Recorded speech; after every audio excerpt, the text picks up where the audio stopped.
We are recording. What up, guys? It's your two guys and one ball. It's a tennis ball this week. Welcome back to the podcast. Another episode brought to you by CYDC Basketball. Oh God, you need to not do that. You're right. Instead, this week it's brought to you by Rundle College Intramurals Basketball. And that's a great segue into our first guest.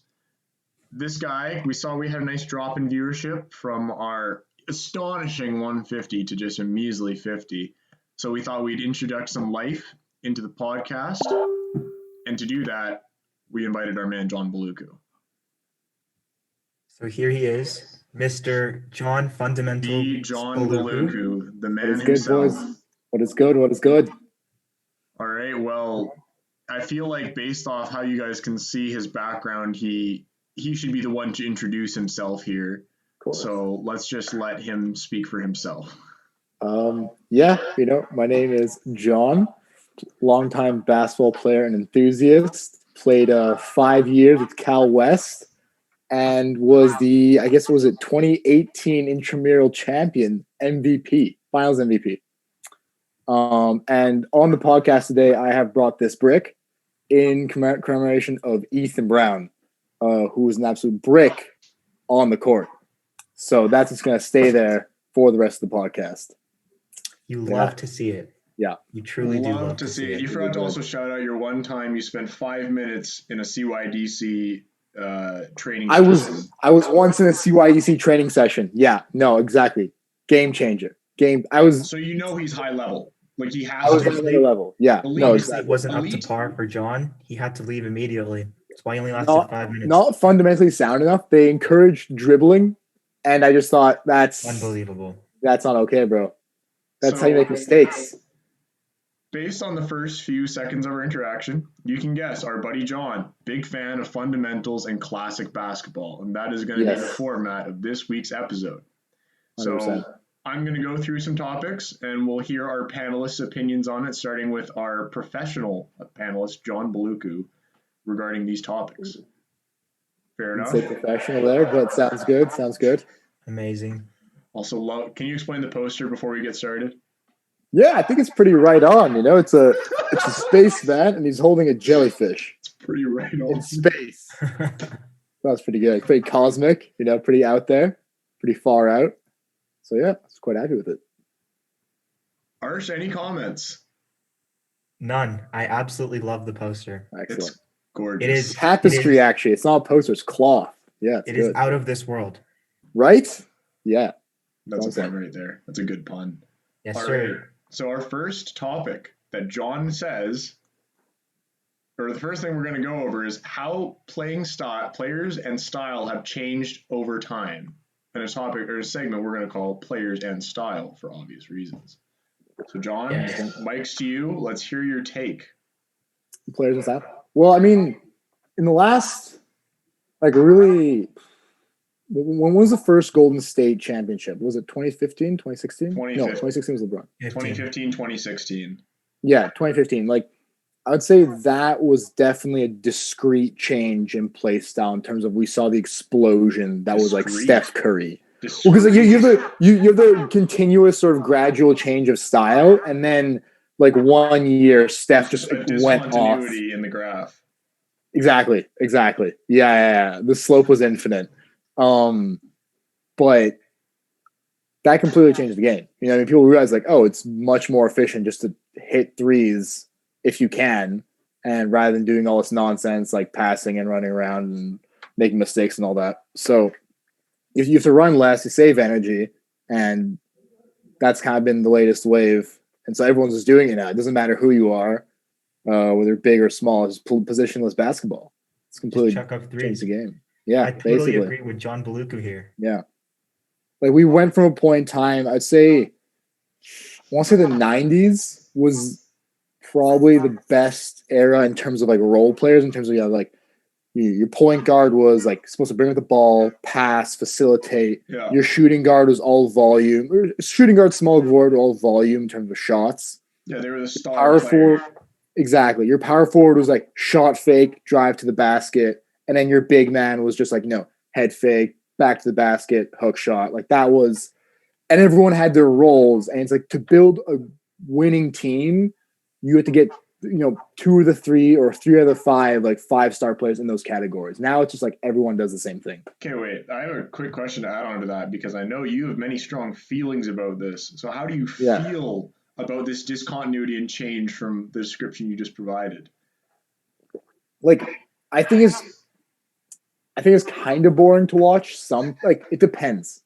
It depends because like highlights are more exciting than ever. When you get them in terms of like you got alley oops, you got dudes doing like crazy stuff. Just because people are guys are just more athletic now than they ever been. Like if you throw enough money at something, you're gonna get LeBron. Outbench Arnie, outrun an NFL like linebacker. No. He got a 48-inch vert and he was 7 feet tall. 100%. But like he was an anomaly. Yeah. Nowadays, you have kids starting from like as old as young as 8 kind of thing, and just like basketball is their whole life. Yeah, that's literally Zion. He's probably had a nutritionist and a personal trainer since the 6th grade when he was decided to be a basketball player. Okay, Arsh, I'm sorry. There's no diet, there's no strength and conditioning plan that could make you or I Zion in any world. There's no parallel universe where that happens. And that's the only case you gain that much muscle is if you eat another person. Basically. Okay, I'll admit some of it is genetics, but obviously you wouldn't You can't train that vertical, bro. You can't train that vertical. Okay. Fast twitch muscles, like, yeah, I get all of that. Most of it's probably genetic, but you still got part of it that has to do with the fact that he is eating his body fuel. No, the guy knew his work and he put in the work. Obviously, he had some help along the way because when you're touted highly as a young prospect, you have people willing to put like their own careers to help you because it's an investment. Zion's an investment. And you saw he has a big portfolio to start, and then he just fucking skyrockets, right? But the man put in work, though. You can't. I'm just saying. Yeah, I don't deny that. A good example of what Arsh is saying, though, is like the Ball brothers and like guys like Trae Young. Dudes who, but dudes who like maybe had no business playing ball in terms of like their genetics or whatever, but they literally it was a day one grind, and now they're in the NBA. See, the trend that's a perfect example of that. The trend, I think, when it talks to guys who have no business being in the NBA, height. Easily. You look at guys like Nate Robinson or Muggsy Bogues or TJ McConnell, Isaiah Thomas, all these like short ass dudes. Those are the ones you look at. So I would say genetics is, aside from like work ethic, because everyone who's played basketball knows you got to work, right, to get anywhere. But like height is probably the one factor. So you can be a skinny, like Thon Maker looking dude, but you just have height, you're in the league. You might not be good in the league, but you're in the league. Exactly. But I think that's changing now. Like, because this is, I guess, kind of this is the topic we're talking about in terms of like how players and style have changed. Like in like the 60s, like the dark ages of the 70s of basketball, like you basically needed. The 70s is the dark ages, man. Like no one knows much about the 70s. Like yeah, sure, there's statistics. No one's watched 70s basketball. Fortunately, there's Dr. J, and that's about it. Dr. J, if they counted ABA stats, the man would be top 3 in scoring or something like that. Yeah. But like back in the day, like you needed a competent center because that was your most efficient player on the court. You know what I mean? But nowadays, like you don't have to draft a 7-footer overall because like, this guy's coming out of college and he's hitting, he's 40% from three-point line. It's like, that's what we need right now. Yeah. The one point I'd make on that is if you do go for you look at Giannis, these guys, they literally got into the league because they had skill, but really it was their work ethic that got them there. They were tall. You look at the Antetokounmbos. Do any of them shoot over 40 from the 3? No. That's true. None of them. Giannis gets only hate Giannis gets is that he can't carry the Bucks to a championship because he doesn't have a range. He doesn't have any range. I think it's because they're using him wrong, but I just want to hit on a point that John made. I still think if you're drafting someone, obviously the shorter guys who have the crazy skill have the higher potential to like turn out as a better investment, but the big guys are still solid. Like you look at DeAndre Ayton going over Trae Young, Luka Doncic, like crazy good players in that draft. Luka and Trey were highly speculated, and DeAndre, he's put in what everyone expected. Like he's been the role that they've needed. Like big guys, I still think draft wise the safest bet. Like 100%. Because you're like a coach would be like, oh, we can coach this dude. We can teach him to shoot threes. You can teach him to do those things. Like I'd say, in terms of big guys right now, I honestly think theoretically Clint Capella has the biggest ceiling. I'm saying ceiling because like in terms of the potential, like right now all he's doing is catching oops. Right now all he's doing is catching oops. But he reminds me like young Dwight, like super athletic. Kind of. I'm just saying, bro. Like super athletic dude, playing like more of like a classic center position. You know, pretty good rim protector. You think Clint Capella has a higher ceiling than guys like Jared Allen, Miles Turner, Karl Anthony Towns, DeAndre Ayton? These are all guys. Dude, Cat is soft. Cat is so soft, dude. That's because of the T-Wolves. But I'm just saying, these guys are under 25. Some of them already have been all-stars. And you're saying that Clint Capella has a higher ceiling than these guys. Jared Allen's length is crazy. He can catch way more lobs. He has a post, like he's got some in his bag. Like he's not terrible. And defensively, he's a dominant player. 100%. Dude, like, no, I was saying, I don't watch enough basketball right now because, like, we're in school. I haven't watched the whole game in, like, but no, you're absolutely right. Like, guys like Jared Allen, like that niche of center, I'd say, like, kind of like the Dwights, the Clint Capellas, like the Jared Allens, like, I guess JaVale's old now, but, like, those guys who are, like, athletic centers, who are athletic centers, like, have the highest ceiling if they can learn to shoot, if they can learn to put the ball on the floor. Like those guys could be unstoppable. You know what I mean? Okay, dudes, I get your point now. Cousins, before he lost all the weight, like it just there's no place for that in today's game. You know what I mean? There isn't. Like there's no place for Shaq in today's game. The closest thing we got to Shaq now is I would say kind of like Giannis or Joel. Jojo. Joel, but even Joel's not as aggro as Shaq. Yeah, I would say Shaq was nasty. Well, no, Shaq was nasty, but you're talking closest thing. Like Joel this year, MVP in my opinion. I think he deserves it. I love Joel Embiid's game. Yeah. But you look at how viciously he goes at it right now. The man is putting up not Shaq dominance, of course, but like the closest thing we've seen in a couple of years, aside from Giannis. Like outside, because Giannis is an anomaly. He covers many bases, but like in the center position, JoJo is possibly up there. DeMarcus Cousins prime. Closest thing I think we've seen to be like full Shaq. Yeah, there's. Wait, I don't want to cover this all again. The role of the big. Now I'll talk about the role of the big man later. But yeah, how changes players and style have changed over time. Yeah, I think like we're experiencing a wave of positionless basketball right now, and I don't see that changing in the near future. Yeah, I think there's more of that until it's just going to reach some sort of extreme. Right. I saw this post from a couple of days ago of, I think it was the Pacers game against, I don't even remember who, but pretty much the Pacers were down 2 and the paint was completely empty. And rather than running the paint, 3 Pacers were lined around the 3. Yeah, no, I think it was the Nuggets. That was the Nuggets. Yeah. Okay, Nuggets. Michael Porter Jr. Don't get me. He is what I'm going to say is the issue with the new style of basketball, John. And I think you can attest to this, is AAU style of basketball, where these are the guys who grew up watching Steph and all them. The guys who'd walk into the gym, jack threes. MPJ just screams that to me. No defense, lacking effort, pulls up, gets hot, and gets really confident, but just has so many things he could do with his talent, but just doesn't. I think that's the sad area we're going into the game, and the sad fact that it actually works playing that style, in my opinion. It's the basic idea of score more baskets and who cares about defense. Yeah, it's tragic. Sorry, go ahead, man. Oh, sorry, this is one point. I saw there's a guy, Jimmy High Roller. Shout out to Jimmy High Roller on YouTube. Great channel. You should check him out. But he did a video showing why there's been such an explosion in scoring and all this right now. And his argument was obviously, like you said, Steph, like you had it right on the head. But his thing was the offense has exploded so much and defense hasn't caught up to it yet. That's exactly it. Because you don't know how to guard a guy who's 30 feet out. Because if you get hit with a pump, if you're going to be really willing to get pump faked 30 feet out, you're done. Like you get burned it's a 5-on-4, there's no chance. Yeah, no, exactly. Right? So, like, how would you, in your expert skills and knowledge, defend against the new age of basketball, just out of curiosity?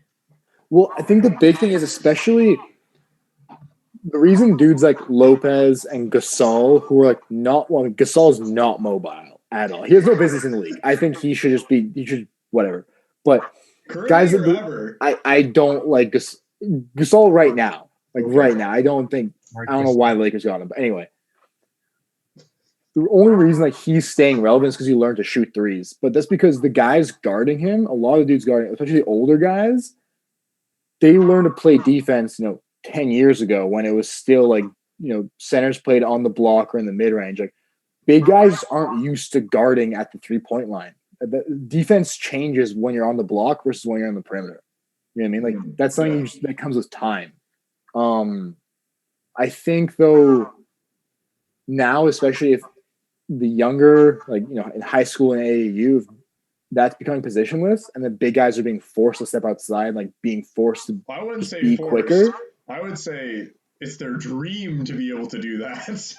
Well, no, obviously all the guys want to be able to just score from the outside because it's a lot easier. But in terms of defense, it's so much harder for a big guy, I think, to just be out there and be quick and deal with like screens and stuff versus just sitting on the block and like waiting for dudes to run at you so you can block them.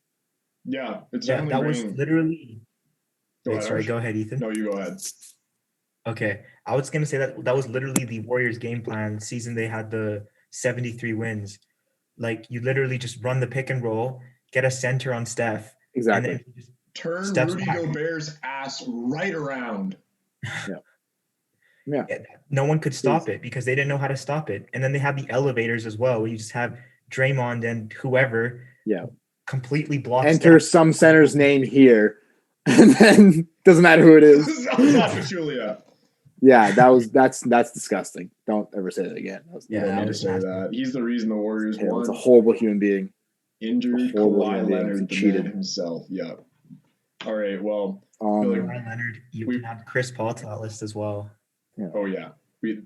Kyrie Irving and Kevin Love too. The Warriors, but also the Raptors won on 2 of the hardest injuries in history, so we can't point fingers there too hard. Yeah, but dude, like, we're all Raps fans. We're all Raps fans here. Come on. I'm a Cavs fan, and I'll even admit, Cavs won because Draymond got suspended for kicking LeBron in the balls. Yeah, but I think Draymond's overhyped. Draymond, as a team player, you like him, but I don't think he's ever been an all-star. Like he shouldn't. I think he's got 2 all-star games under his belt, 3 or something. He's always been overhyped. But he's the guy that a coach loves because he does what the coach tells him to do, and he does it well. So he's a floor general. Yeah, which means he's just bad. That means he's just probably bad. Been coach's pick for every time he's been an coachable just means you're bad, and advice from coaches helps you because your game is so terrible that someone telling you to do something makes it better. That's all that means. The way of thinking. So that's all that means. Just moving on from the style topic, we're going to move to topic 2, just so we get the rig rolling. The role of the big man in a modern game. We kind of touched on this a bit earlier, but John, I believe you'd love to speak on this, as in our many one-on-ones, you never shot a 3. John I've never shot a 3. To the modern big man. He would go into the block, hook shot. He'd even do the stupid step where you do your pivot foot and then take a step after, which is legal but looks stupid. So, as the big fundamental here in the block, how do you perceive the new big man revolution? And do you think the big man's going to come back? Is going to come back in the same way? What's your take? Yeah, I think. Well, let's take a brief history lesson here and look at big man throughout the ages. Let's get into school. Like, real quick. Like throughout the ages. Okay, like let's start 60s. Like not like George Mikan and stuff. Like 60s. Bill Russell. Will Chamberlain, 2 biggest names coming out that decade probably, and probably like Willis Reed, maybe. Those are the ones that come to my head. That's not bad.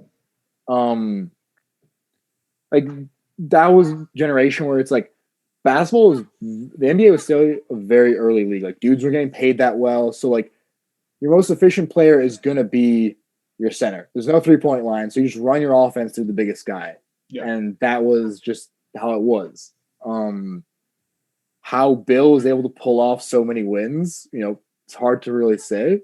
He was just really good at what he did. was But yeah, fine, too. Wilt was an offensive weapon, and pretty clear to see why. To see why? Did someone say see why? What? Crazy. See why? DC? What? What? Then moving to the 70s, you get guys like Kareem, Bill Walton. I think did Moses play in the 70s? Or was he 80? I forgot. Moses Malone was 70s, early 80s. Okay, 70s. Yeah. He was Dr. J's team. Yeah, and then that's when you see like dudes becoming more skilled because like, oh, basketball's a career now. Like, Dr. J made basketball cool and stuff. Like that was a thing. You know what I mean? Like hair was amazing. Like that was it's like, oh, so dudes actually started investing. It wasn't just like, oh, you were good in college, so you went to the draft. It was like, oh, you're gonna start practicing in the summer now. Like that was a big you start practicing basketball. You're spot on. Like thinking about it now, you'd be like, that guy is never gonna make even college. But like back then, probably not many people took it that serious. Didn't seem exactly like, and then the generation that grew up watching Dr. J, like Magic Johnson, Larry Bird, all the dudes grew up in the 70s and played in the 80s were like, oh, like, this is legit. Like Larry Bird was probably one of the first guys. Larry Bird and Magic were probably the first guys who came out and were like, I practice every day. I put up like X many shots. Like they took it as a lifetime thing. So nasty. And it shows because they were like gross in the 80s. The gods. They were. Larry the Bird, daddies of Michael Jordan. Yeah, and then it translated with big men too. Like big men slowly became better. You had like Robert Parrish in the 80s who battling like Kareem. Bill Walton came back from like law school or whatever to just be awesome for a couple of years. I think was it like Hakeem started out in the 80s, right? Hakeem, yeah, and then like late 80s, and then he won in the 80s. Late 80s. And then the golden age was definitely the 90s, the big man. So you probably had your fastest, most skilled big man. Like Patrick Ewing started shooting he brought back the Willis Reed jump shot because he's a Knick. He was probably the best shooter. Hakeem was just probably one of the most skilled centers of all time. Then you had Robinson, who's an absolute animal, just had that Navy diet, super quick. You seen how ripped that guy was? It was disgusting. Dude, like, he was vascular all the time. He's ripped. Like, no baby oil needed.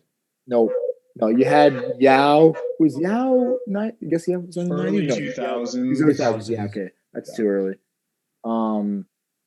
You had Shaq. Shaq came out in the 90s and was just a weapon from day one, basically. Yeah. So I'd say the 90s is definitely the golden era. Just like, for sure. Center was still. Dirk was late 90s. Yeah, Dirk. Like the center at that point was still a centerpiece of any offense. Yeah. I mean, obviously Jordan was dominating, and they were bringing around the era of like the guards and the forwards, but the center for 75% of coaches was still your offensive centerpiece because he's just the most efficient guy on the floor. Yeah. You maybe had your Steve Kerrs or whatever, like your like outside specialists, but like that was still a fringe thing. It was like those were the people who shot threes. You had to be a specialist. Yeah, that's what they do. They shoot threes. You bench for jacking up 2 shots. That's the thing. And then Shaq just continued to dominate. In this discussion, I've considered Timmy a big man. Not necessarily a center, but he was a big. We'll expand this to power forwards. Karl Malone would fit this conversation then too. Yeah, exactly. Which even adds more to the golden age of the 90s. But I would say realistically, like Shaq's competition, I don't really know any big names who went up against Shaq aside Timmy. Like who's the guy he dunked on and pushed down to the ground? Yeah, like that guy, he was useless. I mean, look at it. Like, look what Shaq did do. He should have retired. Anyway. After Shaq retired, I would say that was like the dark ages of the big man. Like 2009, 2010, all the way 2015. Like that was the dark ages. We're still kind of in it with big guys now. It's like there's no real. I mean, now it's hard to say because it's positionless basketball. But 2010, 2015, when it's like your best center was like Dwight Howard, and he was injured most of the time. So, yeah, I don't know, man. I want to ask our modern NBA specialist. I'm pointing to Arch on my screen at least. Yeah. What do you think? Because there has been a bit of a renaissance now. What do you think's been the cause of the renaissance of big men? Or do you think there is one? You mean like you got guys like the Joker who are pass first like players. You got JoJo who can spread the floor. I would say Nurkic, I think he's pretty versatile. Sorry, go ahead. I think they've been forced to adapt.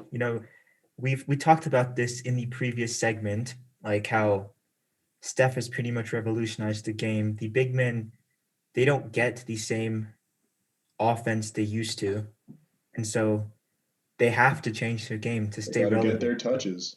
You gotta do something. Like Joker, he does the passes. He's picking up his assists. You've got Joel Embiid, who's still trying to take threes, and the Sixers have still been trying to run their offense through the center, but clearly it's working. It wasn't working until this season. They're winning the chip. They had no spacing was the issue. Now they got Danny Green. But that's the thing. That's the thing when you run it through a center. It's like you're going to play the 4 out, 1 in. It's like it's going to slow down your game. That's the problem with running the offense through center, which for some teams isn't the problem, but analytics says that's bad. But then you get guys who are like 7-footers like Giannis or Joker who can bring up the ball. So I think they're still being relevant in a big role. And even if they drive up the floor, kick it out to a shooter, they put themselves in a rebounding position, right? So I think the big man I think skill with big men probably has helped keep them completely relevant, like you guys have been saying. Because if they were just stagnant, focused on only getting to their block, doing the rim run that all high school coaches tell everyone to do, they wouldn't get any touches. They'd just be rebounding. That's all their stats would be. But that's the thing. Yeah, I think the change in keeping big men relevant honestly starts at the low level, because I think a big issue is that like dudes will do exactly that. They'll be like, be a rim runner, chill on the block, get rebounds, block. But then, you get into high school and then, university, if you get that far, it's like, that's not how the game is played anymore at all. But you do that at the low levels because there's no skill. And that's the best thing to do for a big guy with no skill, just to be a rim runner. Yeah. But if you rely on size too much when you're young and everyone hits puberty, basically me.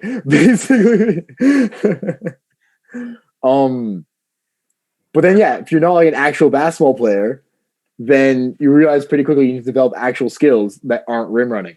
And that becomes a problem for some guys. So I think it starts at the younger ages of like realizing that the game has changed and centers should learn the guard skills, just like how guards should learn basic, post-up moves. Oh yeah, I believe in guards knowing to post up. If you're like a 6'3" guard, you're likely gonna get like a 6-footer on you at any point. If you can take him into the post, guaranteed bucket. Like I played center until grade 8, and I used those skills all throughout high school. I'd get in the block, bully a guy. I use them in intramurals still, and just rock the beat. Wow, intramurals, that's crazy. Intramural legend, YMCA legend. That's crazy. Making. But I just also want to make one other point. I noticed that when John was describing his history, I think it's always going to be a tango between guards and centers. Because I think power forwards and small forwards always going to be great. Like they're always, or like at least small forwards, that era of just kind of like the wing player, they're consistently valuable at all times. But when you look at early NBA, started with probably guards at the beginning, and then you got the Wilt era because they were just so big and dominant. Then the guards had to adapt to get their bread. So you look at guys like Dr. J starting in that new era of Magic Johnson and Isaiah Thomas and Larry Bird. These guys getting more skill. And the next era you go, you get the big man revolution again. And I think from probably 03 or whenever Yao Ming went like silent, because obviously Timmy and Dirk were still there, but for a while you just had guard explosion from there completely. I think it was inspired a lot by Kobe, AI, Ray Allen, like all these like Gary Payton even. I love Gary Payton. But you get all these original guys. And then they go dark. As those guys blow up, because it's the glamorous style of basketball, the big men go quiet. And now we're in that time of big men are blowing up again because they've realized to catch up to the guard. I think I read a stat like a while back. One of the few stats I have actually read. Like, if you're 7 feet and above in the U.S., you have something like almost a 10% chance of making it to the NBA. Yeah. And that just goes to show it's like, if your competitive pool is so small, the actual amount of skill you need to have is not that great. Or at least at one point, it wasn't that great. Like, there were some awful centers in the 90s. Well, but now you're being compared to guards when you're a center in terms of skill. Exactly. So Even it's if like you're in there's that pool, you're competing against 7-footers, but now you're competing against everyone else with positions. Yeah. Like I would say I don't know why they have him, but Marc Gasol's a liability on defense so much because he's just useless. Like you're better off having a slightly beefy power forward and just getting rid because a power forward can play defense. Gasol is useless on defense, and everyone and anyone can run around him. That's true. He is slow. So it's like, and what does he do on offense? Oh, he makes good passes. It's like, dude, like, what is that? All right, just because I noticed we've got a timer going, I'm going to move on to our third segment, and then at the 5-minute mark, we're going to engage in our GOAT debate. Oh, yeah. So now we're going to go for how John sees defense and offense evolving past this point. So we've already entered the Renaissance. We already know big men are getting skill. How do you think offense and defense are going to evolve to adapt to the three-point revolution and the loss of the big man, or the new big man, possibly? I honestly think in maybe not the near future, but at some point in the next few years, we're gonna see like teams playing super hyper efficient basketball. It's like 5 dudes on the outside just jacking up threes, not a single offensive rebound being grabbed, but it's just faster to play that way. It's more efficient. But you're gonna get anomalies like Giannis. You can get anomalies who are like imagine like Joel Embiid, but just more aggro. Who are like, why stand out here when I can get a dunk 100% of the time on my man? You know what I mean? Just run up, head fake, jam it on him. I think that will make some sort of resurgence at some point. Like it still kind of is like the alley oop has become extremely popular in the last few years because it's just such an effective play. If you can get a pick and roll to work, it's like that's 100% of the time. So I think that will always have a role in the game because like no one's turning it down. Like the role of the center is to be the most efficient player on the court. And just because of that, I don't see that ever going away. You know what I mean? I agree. I think the way it's going to go is that defense will finally catch up to the offense and people will start guarding the perimeter more than they guard the paint. And after that, you're going to have the guys like Giannis or Zion, these guys who are just going to notice that, hey, the paint's free now. And it's going to just return back to what it was like 20 years ago.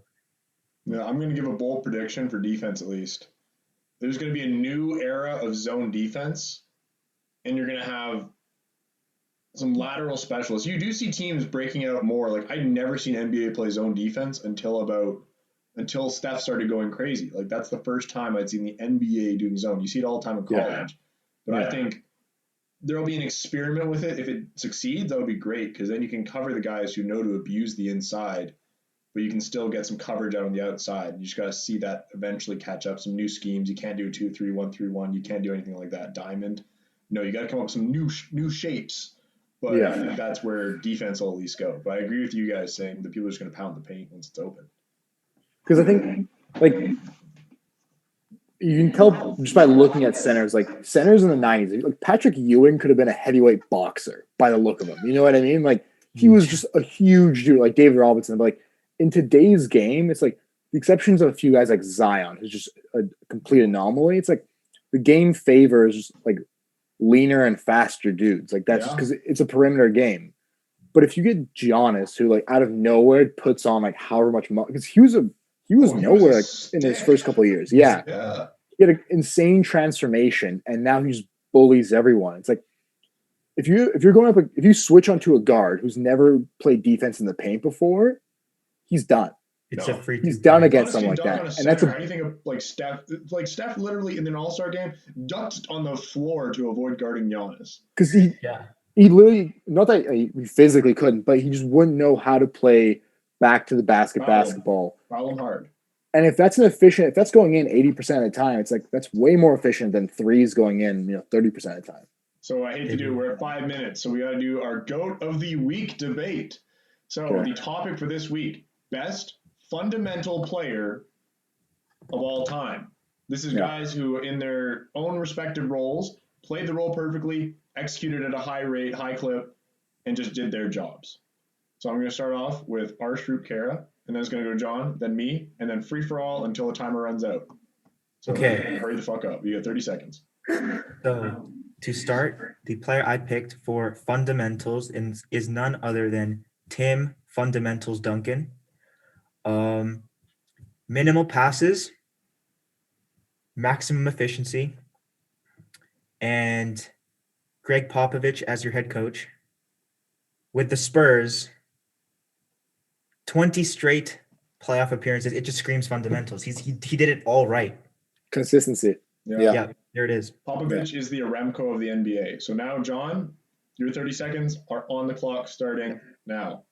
So I do agree with Arsh, but for the sake of this, I will disagree with him and say I'd probably have to go with Wilt in this case, just because he was an offensive weapon in an era where, I mean, on teams where he was the only option and he delivered consistently.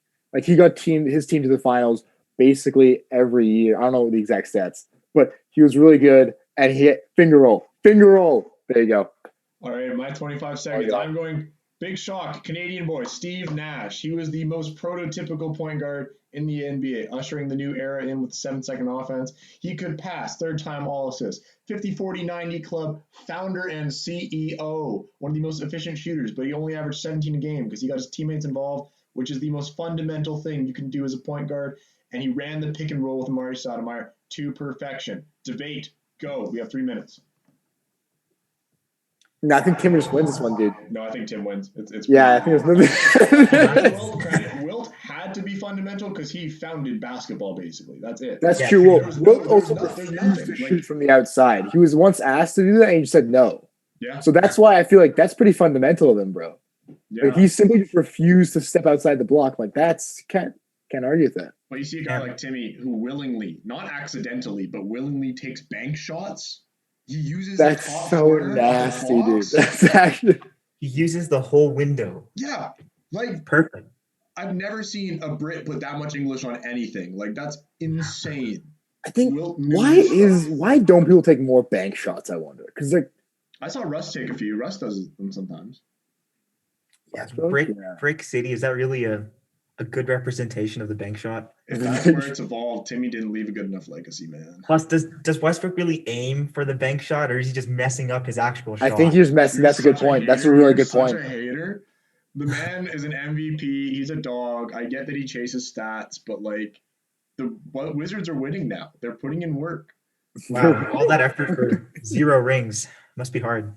It must be hard. Hey, Steve Nash had 0 rings, and I say he's one of my favorite players. Fundamental. He is one of the best. Yeah, he's one of the best. Yeah. Fair enough. With no rings, but well, that was a pretty quick debate for obvious reasons. So the fundamental GOAT, and we should make like a trophy or something and just put all the fundamentals on there, all the GOATs of the week on there. Or just get like a pet goat and spray paint. We're not something like that. Just for the record, PETA, we're not trying to play Pokemon Black and Blue. But thank you very much to John Baluku. Of course. For joining the boys on this week's episode. We hope it gives a good viewership boost. And any closing remarks from the two lads? We've got a minute left. 200 views and John comes back. Yeah, sure. Let's do it. Good. 10 likes. That's great. Very nice. Nice. John, any final remarks? Trying to plug your whatever you do? Yeah, man. Just everybody love everybody. You know, make sure to compost. And that's all I gotta say. You know, buy conscientiously. So greasy. Oh my God. Buy fair. Buy conscientiously. Buy local. Yeah, man. 100%. Buy local. It's great. Amazing. You're so greasy. All right. Well, that should do it. And then I'm gonna call you guys back just so we can do a quick chat just for a hot second. Nice. Okay, I'll send a new link.